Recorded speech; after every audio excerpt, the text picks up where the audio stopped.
Municipality పట్టించుకోని chairman down down, municipality పట్టించుకోని chairman down down, చేతగాని కమిషనర్ డౌన్ డౌన్, చేతగాని కమిషనర్ డౌన్ డౌన్, చేతగాని కమిషనర్ డౌన్ డౌన్. వద్దురా నాయన కాంగ్రెస్ పాలన, వద్దురా నాయన కాంగ్రెస్ పాలన. జై తెలంగాణ, జై తెలంగాణ, జై తెలంగాణ, జై తెలంగాణ. ఈరోజు మున్సిపల్ రానికి కారణం, ముఖ్య కారణం ముందుగా ఇప్పటికి మేము వచ్చి ఎలక్ట్ 5 నెలలు అవుతుంది. ఇప్పటి వరకు కూడా చాలా సమస్యలు అలానే ఉన్నాయి వికారాబాద్ అభివృద్ధికై. అలానే ఈరోజు సమయం వచ్చింది కాబట్టి మాట్లాడడం జరుగుతున్నది. ఈరోజు అయితే మొన్న ఏదైతే కేటీఆర్ గారి మీటింగ్ అయ్యిందో, మా కేటీఆర్ గారి మీటింగ్కి మేము అందరం ఫ్లెక్సీలు పెట్టుకోవడం జరిగింది. అలానే ప్రతి ఒక్క మీటింగ్కు ప్రతి ఒక్క పార్టీ వాళ్ళు పెట్టడం జరుగుతుంది. మీరు అందరికీ కూడా తెలిసిన విషయమే. ఎలా అయితే ఉందో మేము ఎలానో 2 రోజులకు ఒక రోజు తీసేవాళ్ళవి, అది ఎలా తీసుకుపోతుందో అందరికి తెలిసిన విషయమే. కానీ మొన్న రాత్రి ఏమైందంటే రాత్రికే కమిషనర్ గారు దాని మీద వీళ్ళ శానిటరీ వాళ్ళకు టైపో వాళ్ళకి ఆర్డర్ ఇచ్చి రాత్రి తెల్లారి ఉదయం అంత తొందరగా ఏముందో తెలియదు కానీ ఉదయం 6 గంటలకల్లా వికారాబాద్ మొత్తం టౌన్ మొత్తం తీసేశారు. అయినా కానీ మేము ఎవరం కూడా అభ్యంతరం చెప్పలేము. చెప్పకుండా ఏమైందంటే మేము అందరం కూడా ఓకే తీసేసిరు, మీటింగ్ పెట్టిరు, పోయి తీసేసిరు, అయిపోయింది కదా, మన మీటింగ్ సక్సెస్ అయ్యింది, మేము సంతోషంగా ఉన్నాము, సరే ఓకే ఊకున్నాము. తీరా చూసేస్తే ప్రైవేట్ ప్రాపర్టీస్కి సొంతగా ఏదో అభిమానంతో కట్టుకున్న జెండాలను ఫ్లెక్సీలను కూడా బీకేశారు. అది ఓకే. మరి చౌరస్తాల మీద ఉన్న ఇన్ని రోజులు ఇంతకుముందు ఉన్న నాయకులు ఏవైతే పార్టీలు అయినాయో అవి కూడా అట్లా తీసేసి అందరు తీసేసారు. మేమేం అభ్యంతరం చెప్తలేము, ఎవరికి కూడా తీసేసారు, ఓకే రూల్ ప్రకారం తీసేసారు అనుకుందాం. కానీ ఒకరికి తీసుడు, ఒకరికి న్యాయం ఒక అన్యాయం చేస్తున్నా తీస్తే అన్ని తీయమంటున్నాం. మేము వద్దలేము, కమిషనర్ మేము మొన్న లేపాము, అంతకుముందు కూడా చెప్పాము, సార్ తీస్తే అందరికి తీయండి, మేము అభ్యంతరం చెప్తలేము. కానీ ఒకరు తీయొద్దని ముందే చెప్పినాం. కానీ కావాలని కక్షాపూర్వంగా కావాలని కమిషనర్ గారు ఏం చేశారు, మళ్ళీ ఒకటే పార్టీ అంటే 2 పక్కకున్న ఒక్క తీసారు, ఒకటి చేయకపోవడం ఏంది, మేము అడగడం ఇది అడుగుతున్నాం అనమాట. తీస్తే అందరు తీయమని చెప్పినాం కావాలని. ఇప్పుడు కమిషనర్ గారు లైవ్లో మాట్లాడుతున్నారు, మీ అందరూ సాక్ష్యం ఉన్నది, మీరే రికార్డింగ్ చేశారు. కమిషనర్ గారు ఏమంటున్నారు, మేము చెప్పలేం, కలెక్టర్ గారు చెప్పారంటున్నారు. కలెక్టర్ గారు చెప్తారా? మరి మేము అడగాల కలెక్టర్ గారికి ఇప్పుడు వెళ్ళి. కలెక్టర్ చెప్పింది ఏంది, తీయమన్నాడేమో, అన్ని తీయకుండా ఒక పార్టీ తీయమన్నాడా? సొంత ప్రాపర్టీ, సొంత ఇంటి మీద కట్టుకున్న జెండాలు కూడా తీసేశారు. ఇప్పుడు కొత్తగా మనకు వికారాబాద్ అందరికీ తెలుసు, మధ్యలో ఫ్లెక్సీ హోర్డింగ్స్ వచ్చినాయని. హోర్డింగ్స్ వాళ్ళు పైసలు ఇచ్చి కట్టుకుంటున్నారు, హోర్డింగ్స్ ట్యాక్స్ కడుతున్నారు. అట్లాంటివి కూడా రాత్రి తీసేశారు. వాళ్ళకి 3 days టైం ఉంటుంది, 4 days టైమింగ్ ఉంటుంది. అయినా కానీ తీసేసారు. రాత్రి ఎవరికి హోల్డింగ్స్ ఎవరికి ఇన్ఫర్మేషన్ ఇవ్వకుండా చింపేసారు. మీరు ఇదక్కడ న్యాయము. ఇంకోటి మీరు దయచేసి మేము ఒక్కటి చెప్తున్నా, ఇలాంటి రాజకీయం కన్నా మీ డెవలప్మెంట్ వికారాబాద్ మన అందరినీ కూడా మా కౌన్సిలర్ అందరినీ కూడా ఎన్నుకున్నారు. ఎందుకు? ప్రజా సమస్యపై వికారాబాద్ డెవలప్మెంట్. ఇప్పటికే మన ఇంతకుముందున్న వాళ్ళ పంచాయతీ ఏదో అయ్యి దాని డెవలప్మెంట్ 60 కోట్ల నిధులు వచ్చినాయి. మేము ఏం కోరుకుంటున్నామంటే ఇప్పటికైనా మేము గెలిచిందే మనం వికారాబాద్ టౌన్ డెవలప్మెంట్ కోసం. మనం అందరం కూడా అదే ఆలోచించాలి. ఈ ఫ్లెక్సీల పంచాయతీ కన్నా, ఇవి తీసుడు కన్నా, వీటికన్నా ముందు మన డెవలప్మెంట్ ఆలోచిద్దాం. మనం ఎందుకంటే ఇప్పటికైనా మేము ప్రతి ఒక్క మొన్న మీరే చైర్మన్ గెలిచింది వాస్తవం ఒప్పుకున్నాం. ఎందుకు ఒప్పుకుంటున్నాము? మీ మీద నమ్మకంతో ఏదైతే స్పీకర్ గారు కూతురు, స్పీకర్ గారు నిధులు తెస్తారు, మంచి డెవలప్ అవుతుందని అందరూ ఆశించారు. మేము కూడా ముందు డైరెక్ట్ మేము ఏదైతే స్పీకర్ గారు వచ్చారో అది కూడా చెప్పారు, సార్ మేము డెవలప్మెంట్కి ప్రతి విషయంగా కంపల్సరీ మీ తోడు ఉంటాము, ప్రతి దానికి మేము సాధిస్తాం సార్ అని కూడా చెప్పాము. స్పీకర్ గారు కూడా మేము డెవలప్మెంట్ విషయంలో మా బీఆర్ఎస్ కౌన్సిల్ ప్రతి ఒక్కరు కూడా మంచిగా వాళ్ళతో కలిసిమెలిసి ఉంటామని చెప్పుకున్నాం. డెవలప్మెంట్ విషయంలోకి వచ్చేసరికి ఇప్పటికి కూడా 60 కోట్ల నిధులు తెలియరు. నిన్న అంటున్నారు వచ్చిండు ఈ కిరాయి తీసుకుని రెంట్ అంటే ఇప్పటికి సంవత్సరం 3 ఏళ్ళ నుంచి ఆల్రెడీ మా జీవో వచ్చింది. ఎప్పుడు 3 years కింద వచ్చింది జీవోలు. ఆ 3 years నుంచి ఇప్పటివరకు ఎవరికైనా తెలుసా అంటే ప్రాసెస్ అయ్యేది అంటే ఎన్ని రోజులు టెండర్ అవుతుంది, ఎన్ని రోజులు ప్రాసెస్ అవుతుంది, ఎన్ని రోజులు జీవో వస్తుంది?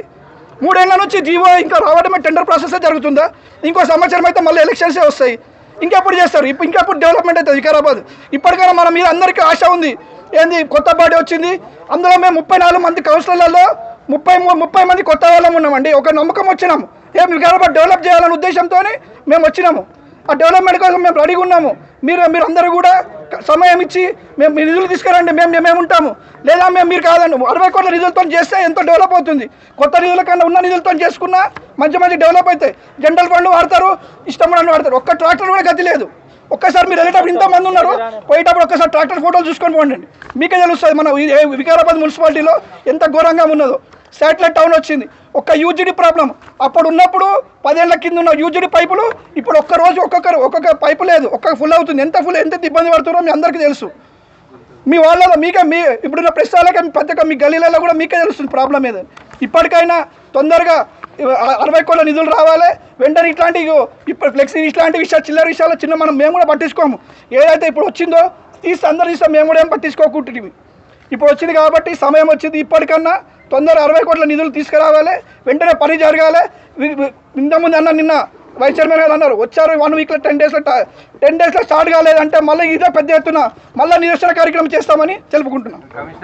మున్సిపల్ కమిషనర్ ఒకటే విన్నపిస్తున్నాను, మీరు అన్నట్టు ఇప్పుడు ప్రెస్ వాళ్ళే గుర్తు చేస్తున్నారు, మేము మాకన్నా ప్రెస్ వాళ్ళు వచ్చి ఇప్పుడు అంటున్నారు సార్ ఇది మున్సిపల్ ఆఫీస్ అని అడుగుతున్నారు. వాళ్ళకంటే మున్సిపల్ బోర్డు పెట్టండి ఫస్ట్, తర్వాత వెంటనే నిధులు తీసుకొచ్చి ప్రత్యేకంగా కాంట్రాక్టర్ తీసుకొచ్చి తొందర నిధులు ఇప్పించి చేయాలి. ఇప్పుడైతే మీరు ఎలా అంటున్నారో ఇప్పుడు నెక్స్ట్ మేము కలెక్టర్ గారిని అడుగుతాము, ఏదైతే ఫ్లెక్సీలు తీయమన్నారు కానీ మేము నెక్స్ట్ కలెక్టర్ గారికి వెళ్తున్నాము, కలెక్టర్ గారిని కూడా అడుగుతాం. కాబట్టి ఈ విషయంపై ఇప్పటికన్నా కమిషనర్ గారు ఒక్క సైడ్ ఉండకుండా 2 సైడ్లు అందరికీ న్యాయం చేయాలని కోరుకుంటున్నాం.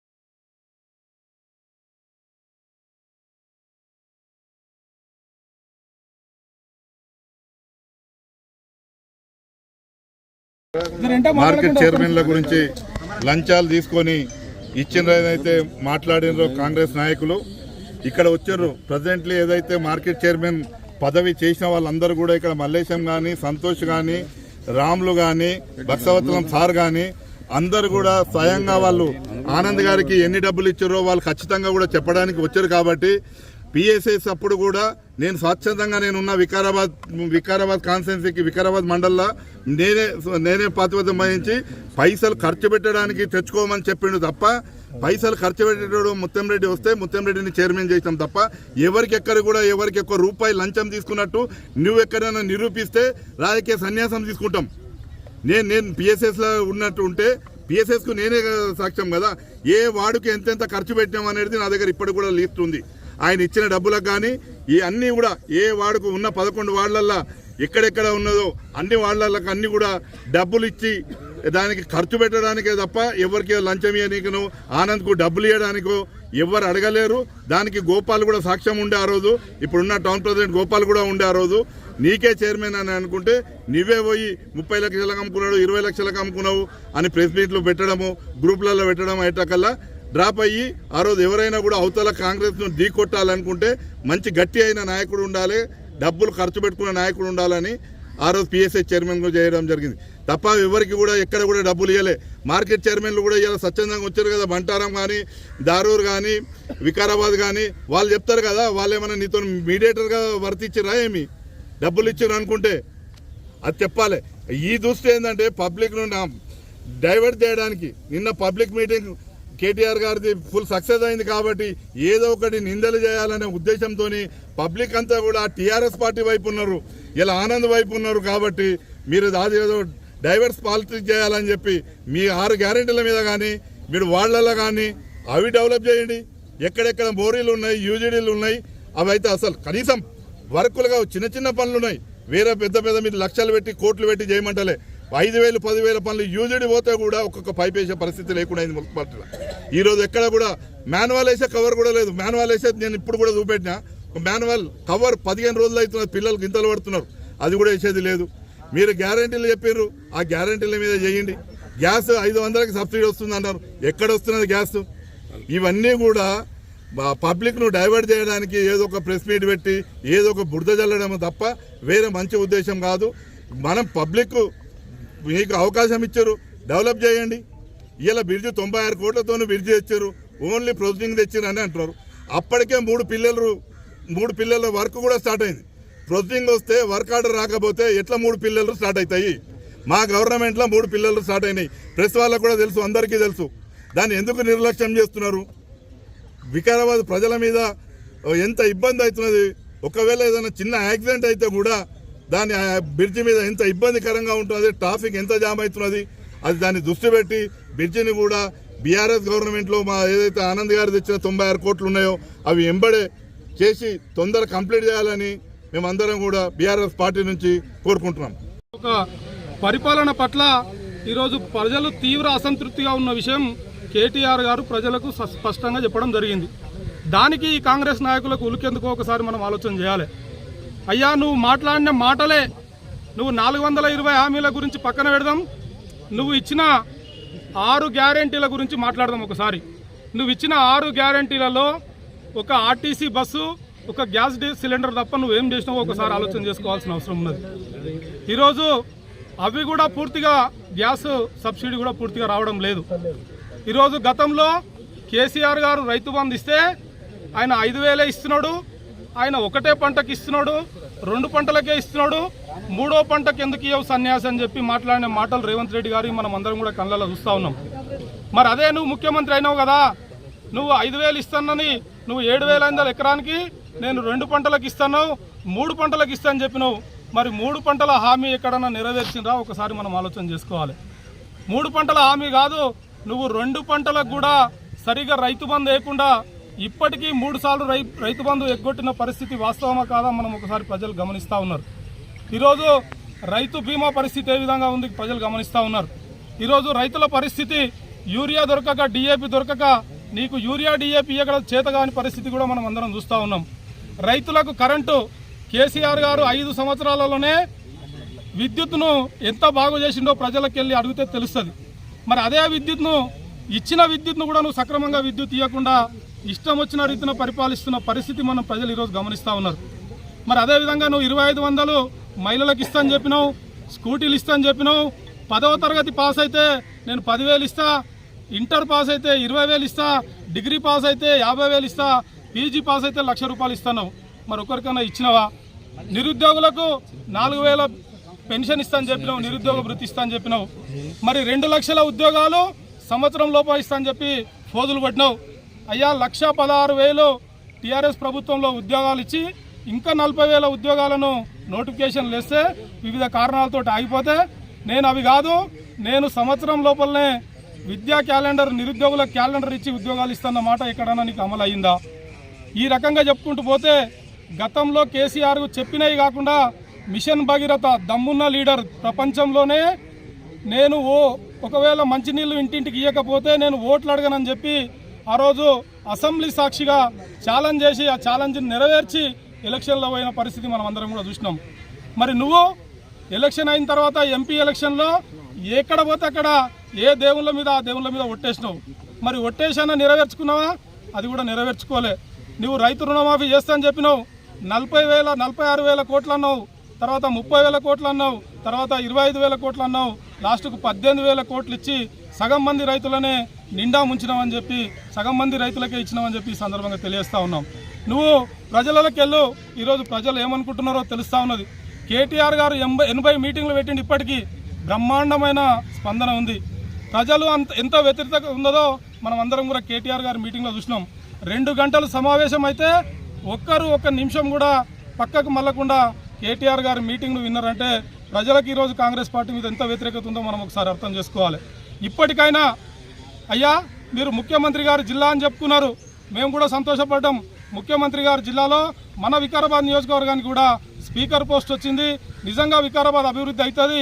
కొంతమంది నాయకులు, ఇప్పుడు కాంగ్రెస్లో ఉన్న నాయకులు కొంతమంది గతంలో మాట్లాడిన మాటలు మనం చూద్దాం. గతంలో ఏం మాట్లాడారు? ఆనంద్కు అనుభవం లేదు, ఆనంద్కు నిధులు తీసుకురావడం చేత కాలేదు, ఆయన రాజకీయాలకు కొత్త ఉన్నాడు అని చెప్పి మేము ఏదో అభివృద్ధి చేస్తాం స్పీకర్ అయ్యండి అని చెప్పారు. మరి ఎక్కడ 2.5 సంవత్సరాలు 30 నెలలు అవుతుంది, నీకు వికారాబాద్ ఎక్కడ అభివృద్ధి అయిందో ఒకసారి మనం చర్చ పెడదాం. మరి పక్కనే ఉన్న ముఖ్యమంత్రి నియోజకవర్గంలో నిధులు వస్తాయి ఎట్లా? మన స్పీకర్ గారి నియోజకవర్గంలో నిధులు రావెట్లా? మరి నువ్వు కాన్స్టిట్యున్సీ ఎమ్మెల్యేవే కాదు, ఇప్పుడు మున్సిపల్ చైర్మన్ కూడా అయినావు. మున్సిపల్ చైర్మన్ అయినప్పటి సంది నువ్వు కొత్తగా ఏమి అభివృద్ధి చేసినావో ఈరోజు కౌన్సిలర్లు అందరూ నిలదీస్తే సమాధానం చెప్పాలని చెప్పి మేము కోరుతా ఉన్నాం. మీరు మాటలు మాట్లాడడం కాదు, స్పీకర్ గారు నియోజకవర్గంని అభివృద్ధి చేయడం లేదని ప్రతి ఒక్క ప్రజలు కూడా అంటున్నారు. నియోజకవర్గాన్ని పట్టించుకోవడం లేదు, ప్రజా సమస్యలు ఇంకా వికారాబాద్ ఎప్పుడు అభివృద్ధి అవుతుందని కామన్ పబ్లిక్ కూడా అడిగే పరిస్థితి ఉంది. మేము ఇప్పటికైనా కోరుకుంటున్నాం, అయ్యా మీ గవర్నమెంట్ వచ్చింది, గతంలో రేవంత్ రెడ్డి గారు కేసీఆర్ గారి మీద చెప్పిన అబద్ధపు మాటలు విని అయినా సరే కేసీఆర్ గారి కంటే ఎక్కువ చేస్తారని చెప్పి ఈరోజు నీకు అవకాశం ఇచ్చిర్రు. ఇచ్చిన అవకాశాన్ని మీరు 5 ఏళ్ళు పూర్తిగా అభివృద్ధి చేయండి, ప్రజలకు సంక్షేమ పథకాలు చెప్పినవి అందించండి. మళ్ళా ప్రజా తీర్పు కోరుతారు కదా ఎట్లా, అప్పుడు ప్రజలు చెప్తారు అయ్యా రేవంత్ రెడ్డి గారు కరెక్ట్ చేసిరా, కేసీఆర్ గారు కరెక్ట్ చేసిరా, ప్రజలు తీర్పు ఇవ్వడానికి సిద్ధంగా ఉన్నారు. కానీ మీకు ఇచ్చిన అవకాశాన్ని మీరు అభివృద్ధిపై దృష్టి పెట్టకుండా ప్రతిపక్ష నాయకులను అబద్ధపు మాటలతోటి నోటికొచ్చిన మాటలతోటి ముఖ్యమంత్రి గారు కానీ వికారాబాద్ నియోజకవర్గ నాయకులు ఆనంద్ సార్ మీద మాట్లాడితే ఊరుకునే ప్రసక్తే లేదు.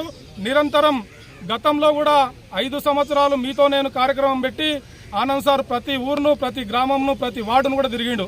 మరి ఇప్పుడు మున్సిపల్ చైర్మన్ అయ్యింది, ఆమె ఒక్క వార్డన్నా తిరిగిందా ఒకసారి మనం ఆలోచన చేయాలి. మున్సిపల్కి ఎన్నిసార్లు వచ్చింది 5 నెలల్లో మనం ఒకసారి ఆలోచన చేయాలి.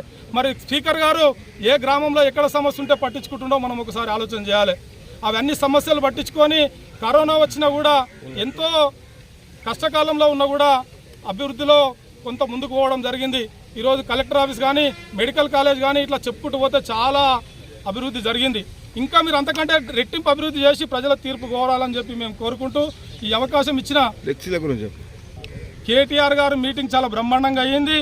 4-5 వేల మందితోటి ప్రజలు స్వచ్ఛందంగా ఎవరికి ఒక గ్రామంలో ఒక రూపాయి ఇవ్వకుండా ఈరోజు ప్రజలు తరలి వచ్చిర్రు. పార్టీ నాయకులు కార్యకర్తలే కాదు, నిజంగా ఈరోజు ప్రజలు కూడా స్వచ్ఛందంగా రావడం జరిగింది.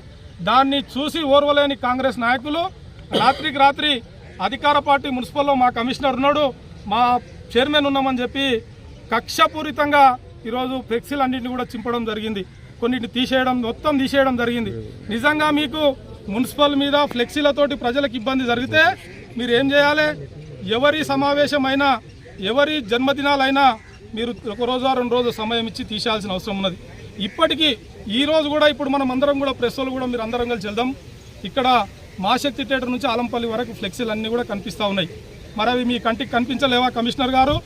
నీకు చేత కాకపోతే, నీకు అధికార పార్టీ నాయకుల ఒత్తిడి తట్టుకోలేకపోతే నువ్వు ఉద్యోగానికి రాజీనామా చేయి, మా లెక్క రాజకీయాలకు రా, పని చేయి. అంతేగాని నువ్వు వాళ్ళు చెప్పింది వింటే నీ ఉద్యోగం ఊడుతుంది. నువ్వు గిట మళ్ళొకసారి ఇలాంటివి చేస్తే నీ ఆఫీస్ ముందు ముట్టడి చేయడం కాదు, ఖచ్చితంగా నీ మీద కోర్టులో కూడా కేసు వేయాల్సి వస్తుందని చెప్పి ఈ సందర్భంగా తెలియజేస్తా ఉన్నాం. ఇప్పటికైనా ఇప్పుడు టీఆర్ఎస్ పార్టీ కట్టిన ఫ్లెక్సీలు ఎట్లయితే తీసేసినావో కాంగ్రెస్ పార్టీ ఫ్లెక్సీలు ఎందుకు నీకు చేతికి కనిపించలేవు? అంటే నువ్వు ఒక అధికార పార్టీకి తొత్తుగా పనిచేయడం మానుకోవాలని చెప్పి ఈ సందర్భంగా కమిషనర్ గారికి చెప్తా ఉన్నాం. మున్సిపల్ చైర్మన్ గారు, మీరు ప్రతిపక్ష పార్టీ మీద కక్ష సాధింపు కాదు, మీరు అభివృద్ధి మీద దృష్టి పెట్టాలి. మీకు 5 ఏళ్ళు ప్రజలు అవకాశం ఇచ్చిర్రు, అభివృద్ధి చేయాలి వికారాబాద్ అని చెప్పి మీ తండ్రి గారి సహకారంతో ఆ రాష్ట్రంలో మీరు అధికారంలో అధికార పార్టీ అండతోటి మీరు అభివృద్ధి చేయమని చెప్పి మేము సలహా ఇస్తా ఉన్నాం, కోరుకుంటా ఉన్నామని చెప్పి తెలియజేస్తాం. జై తెలంగాణ. ఆనంద్ అన్న గారి ఆధ్వర్యంలో నేను ఒక మర్పల్లి మార్కెట్ చైర్మన్గా గత 35 ఏళ్ళ నుంచి మార్కెట్ కమిటీ ఏర్పడ్డ నుంచి కూడా బంటారం మండలికి ఇయ్యలేదు. మేము అక్కడ బంటారం మండల్లో సేవ చేసిన తెలుసుకొని చానేళ్ల నుంచి రాజకీయంలో ఉంటున్నాడు, సేవ చేసి ఎటువంటి పదవులు పొందలేరని ఒక బీసీ వచ్చినందుకు బంటారం మండలం నుండి 3 మండలాలకు కలిపి నాకు ఒక ఛాయిస్ ఇచ్చిండు. మేము ఆ ఛాయిస్లో ఆనంద్ సార్ గారికి ఎవ్వరు ఎన్ని పోర్షన్లు తెచ్చినా కూడా ఏమండు, నాకు అవసరం లేదు, మాకు పార్టీకి పనిచేసేటోడు కావాలి. ఎంతోమంది లీడర్లు అడ్డం వచ్చిండ్రు, మాకు పార్టీకి పనిచేసేటోడు కావాలి. ఎంత అంటే డబ్బులు మీరు కోట్ల రూపాయలు పెట్టు నా దగ్గరికి, నా కంపౌండ్లో కూడా అడుగు పెట్టేటోడు నాకు అవసరం లేదు, నేను ఇవ్వని చెప్పినా గాడికి పార్టీకి చేసేటోడు కావాలని చెప్పి నన్ను ఇప్పుడు 1 ఇయర్ ఉండే 1 ఇయర్ నీకు ఇస్తా, 1 ఇయర్ వేరే వాళ్ళకి కూడా అందరికి ఛాయిస్ అంటే సరే సార్ మీ ఇష్టం అని చెప్పి 1 ఇయర్ ఇచ్చినాం. ఎవడైతే నిన్న మాట్లాడినరో మార్కెట్ చైర్మన్లకు డబ్బులు తీసుకున్నాడు ఇచ్చిండని కరెక్ట్ వాని అయ్యబ్బకు కుడితే ఇచ్చింది మార్కెట్ చైర్మన్లతోటి ఏమైనా గుళ్ళు ఎక్కుదాముండా మీరు చూసిన వాళ్ళు ఉంటే మేము కూడా ఎక్కుతాం, మీరు కూడా ఎక్కువండి. మేము 4-5 మంది చేసినాం కదా, మా అబ్బమ్మకు మేము పుట్టినామంటే మేము ఎక్కుతాం, మీ అబ్బమ్మ కుట్టకుంటేనే మీరు ఎక్కారు. ఒక మనిషి మీద నిందేసేటప్పుడు నిజమైతేనే నిందేయాలి. ఏ రాజకీయ నాయకుడు, అందరం రాజకీయం చేస్తున్నాం, మీరు తీసుకొని అన్నారు కదా, రేపు మా చైర్మన్లో ఇంతమంది ఉన్నాం, మీరు పలానా గుడికాడికి దాండి మేము ఎక్కుతాం, దాని గుడిని మించిన సాక్ష్యం లేదు, ఇక మీరు దాండి. ఇప్పుడు 5 మంది మేము వస్తాం, ఉన్న చేసిన వాళ్ళం అందరం కూడా 5-6 మంది మీరు నిరూపించాలి. లేకపోతే రేపు పొద్దుగాల పెట్టి మేము తప్పు మాట్లాడినాం బై, మేము ఆనంద్ గారి మీద తప్పుగా మేము ప్రవర్తించినాం, మనం క్షమించండి ఆనంద్ గారు అని చెప్పి మీరు ఇమీడియట్లీ ప్రెస్ మీట్ పెట్టండి. లేదు ప్రెస్ మీట్ పెట్టి మీరు 5 మంది 6 మంది మీరు చేసినారు కదా, మీరు ఎక్కండి, మీరు ఇచ్చినారు మేము ఎక్కుతున్నాం దాన్ని అని చెప్పండి. అది దమ్ము ధైర్యం ఉంటే రాజకీయం మీరు చేసినట్లుంటే సన్నాసులుగా కలిసిపోతా అంటే దీనికి ఒప్పుకోకుండా మీరు మళ్ళీ మాకు సాయంత్రం వరకు మీరు మళ్ళీ ప్రెస్ మీట్ పెట్టి చెప్పండి. నో వస్తున్నారా, ఏ టైం రావాలి, రేపా ఈ రోజా? మేము వస్తాం. మీతో దమ్ము కాకుంటే ప్రెస్ మీట్ పెట్టి చెప్పకుండా ఇక మీరు మీ అయ్యబ్బులకు కుట్టనట్లే లెక్క.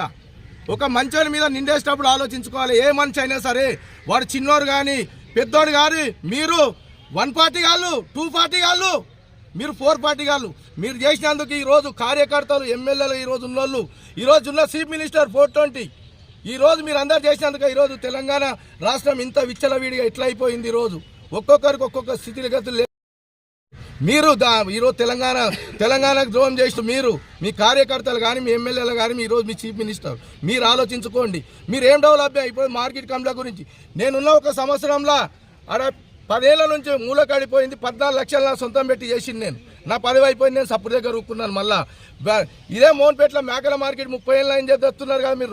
3వ కదా 3.5 ఎకరాలు కొట్టించి పెట్టినా. ఇంతవరకు దాని దగ్గరకు 15 లక్షలు నా సొంతం పెట్టుకొచ్చిన బిల్లు కూడా లేపుకోలేదు. మీరు ఉన్నదాటి నేను చెప్పిన వచ్చిన మార్కెట్ కంటే ఆడ 15 లక్షలు కొట్టిపెట్టి దాన్ని ప్రొసీడింగ్ తెచ్చుకోండి. అడిగి శాంక్షన్ చేసింది కలెక్టరేట్లో కూడా ఫైల్ ఉన్నది. ఆ ఫైల్ తెచ్చుకుని శాతగాకు వచ్చింది మీకు. ఈరోజు వచ్చి మార్కెట్ చైర్మన్లకు పైసలు తీసుకున్నారు. ఇది మీరు ఫస్ట్ డెవలప్మెంట్ మీద పెట్టుండి, డెవలప్మెంట్ చూపియండి. మీ ధైర్యం ఉంటే ఈరోజు మన మోహన్పేట మార్కెట్లో శాంక్షన్ చేసి జేసీపీలు పెట్టి కొట్టి పెట్టినాం. జాగా కూడా పెట్టి ఎంపీపీ తోటి, అదే విధంగా ఈరోజు మన అక్కడ ఎంపీ తోటి, సర్పంచ్ తోటి మాట్లాడి, అక్కడ ఉన్న పెద్ద మనతోటి మాట్లాడి అన్ని చేసి పెట్టినాం. మీరుంటే ధైర్యం ఉంటే గజ్జె డెవలప్మెంట్ చూపించండి. పోయిన 3 ఏళ్ల నుంచి ఎందుకంటే అంటారు చూడు, శాతగానోడు అంట, మీసాలు విక్కున్నాడంట, మీకు పనికి గది ఉన్నది, చేసి చూపించండి డెవలప్మెంట్. కొందరు కాంగ్రెస్ నాయకులు మన ఆనందన్న గారి మీద నిరాధారమైన ఆరోపణలు చేసి మాజీ మార్కెట్ చైర్మన్ అయినటువంటి రామచంద్ర రెడ్డి గారు మా సొంత గ్రామస్తుడు కాబట్టి, ఆయన యొక్క అవినీతి చిట్ట నా దగ్గర ఉన్నది కాబట్టి, నేను గ్రామస్తుడు కాబట్టి ఆయన గురించి నాకు తెలుసు. ఆయన చిట్టా ఉంది కాబట్టి నేను పేపర్ రాసుకొచ్చుకుని అది చదివి మీకు వినబెడతాను. ఇంట్లో ఏం చేస్తున్నారు మా ఊళ్ళో అంటే, ఇందిరమ్మ ఇళ్ళ లోపల ఒక్కొక్క లబ్ధిదారు నుంచి ముగ్గేయాలంటే 10,000 తీసుకుంటున్నారు మా దగ్గర. మరియు ఇంతకుముందు గవర్నమెంట్లో దళిత బంధు స్కీమ్ లోపల ఈయన 15 మందికి దగ్గర ఒక్కొక్కరి దగ్గర 3 లక్షలు మాట్లాడుకొని, అప్పుడు మన శాసనసభ్యుడు ఆనందన్న ఉండే, ఆయన దగ్గరకు పోయి నీ 15 నాకు దళిత బంధు అవి లబ్ధిదారులు నాకు లిస్టు 15 మంది వచ్చిన సైన్ పెట్టాలన్నా అని అంటే, నీకెందుకన్నా ఇంత 1500 అంటే ఆయన పెట్టలేడు. పెట్టకపోతే ఈయన మీద ఆనందన మీద కక్ష పెంచుకొని ఇవన్నీ నిరాధారమైన ఆరోపణలు నిన్న చేసిండు. ఇంకొకటి ఏంటంటే, మా ఊరిలో కూడా ఒక పూణే వ్యాపారస్తుడు వచ్చాడు. పూణే నుంచి ఆయన వచ్చి 15 ఎకరాల భూమి కొన్నాడు మా దగ్గర. భూమి కంటే ఆయన దగ్గర స్థానిక మొన్న కౌన్సిల్ ఎలక్షన్ అప్పుడు ఆయన 10 లక్షల రూపాయలు అడిగిండు. ఆయన ఇవ్వలేదు. ఇవ్వకపోతే ఏం చేసిండు,